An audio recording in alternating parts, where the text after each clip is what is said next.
everybody, welcome to Catherine Sews. Today I want to teach you another good basic skill, and that's all about the how and why of darts.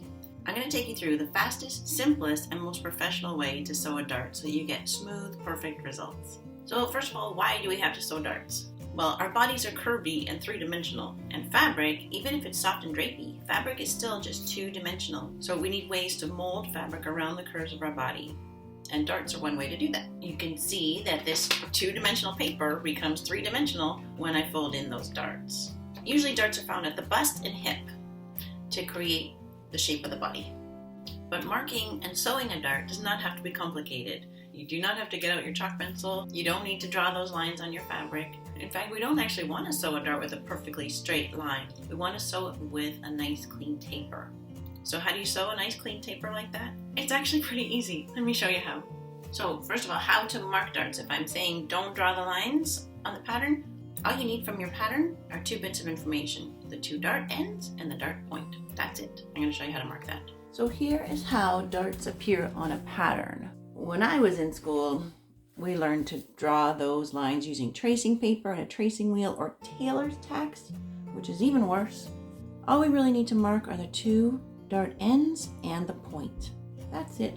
So I'm going to use scissors and pins. So I'm just going to do a little snip into the end of the dart there, and there, there, and there. So two little snips for every dart. And now we want to mark the points with pins. So I'm going to steal a pin from here and just stab it right through the point of the dart there and there. I'm going to peel the pattern piece back, and there's where the dart is supposed to end. On both wrong sides of the fabric, I'm going to make a little pick with my pin. So I'm replacing that pin with just a tiny little pick from that one.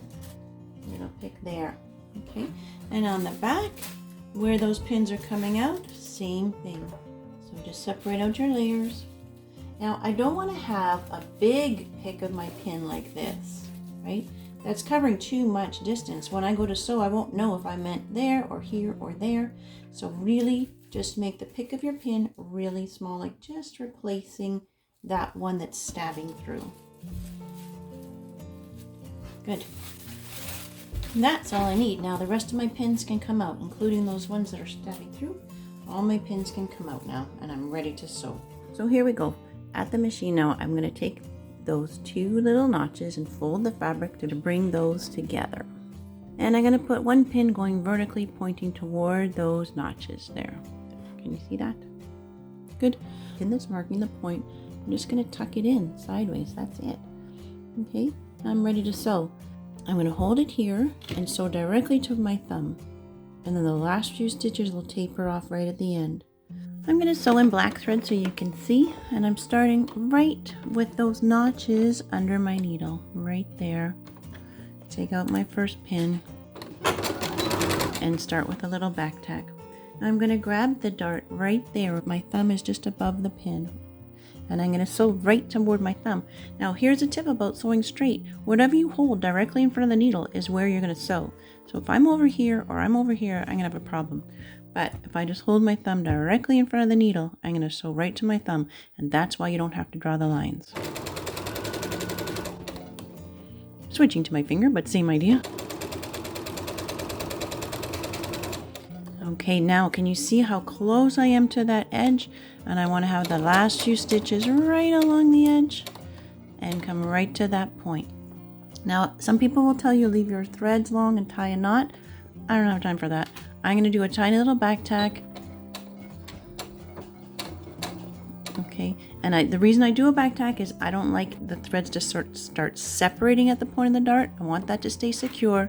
I think that the caution of why people say not to do a back tack is they just don't want you to go into the fabric there. If you do a tiny back tack right at the edge there, you are good. And look at that smooth taper.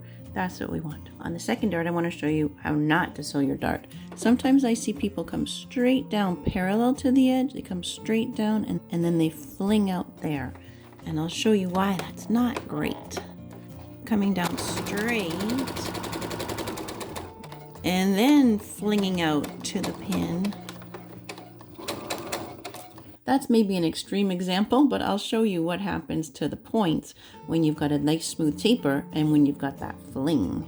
For pressing a dart, you can use one of those tailor's hams. It's like a big plaid football. I've never had one at home. I had them at work, but not at home. At home, I've just always done fine by putting the point of my dart right at the end, the pointy end of my ironing board. I'm going to press the good one and the bad one, and you'll see the difference. Now, when you're pressing darts, they press toward the center if they're vertical, or they press down if they're horizontal. So toward the center, there. And then, so that just tapers off nicely. This one though, look, it's just kind of impossible to get a good end here. Okay, so the big reveal. Here is the nice smooth one. Here is the flingy one. So this one that tapers off to nothing it's just perfectly smooth at the bottom. Whereas the one that flings out like that, you're just never going to be able to get rid of that bubble. It's always going to be there, and it's always going to look funny on your hip or your bust. So there you go. That was pretty easy, right? No chalk lines, no fussy marking, just nice smooth darts. Really easy, really fast, and that's what we like. So that's it for today. Nice fast one, and hopefully you learned some good skills. So go ahead and subscribe and hit the notification bell so that you get my next video. The next one is going to be the nicest, fastest way to do a side seam pocket. So I'll see you for that one. My name is Catherine, and I can't wait to sew with you again. Take care.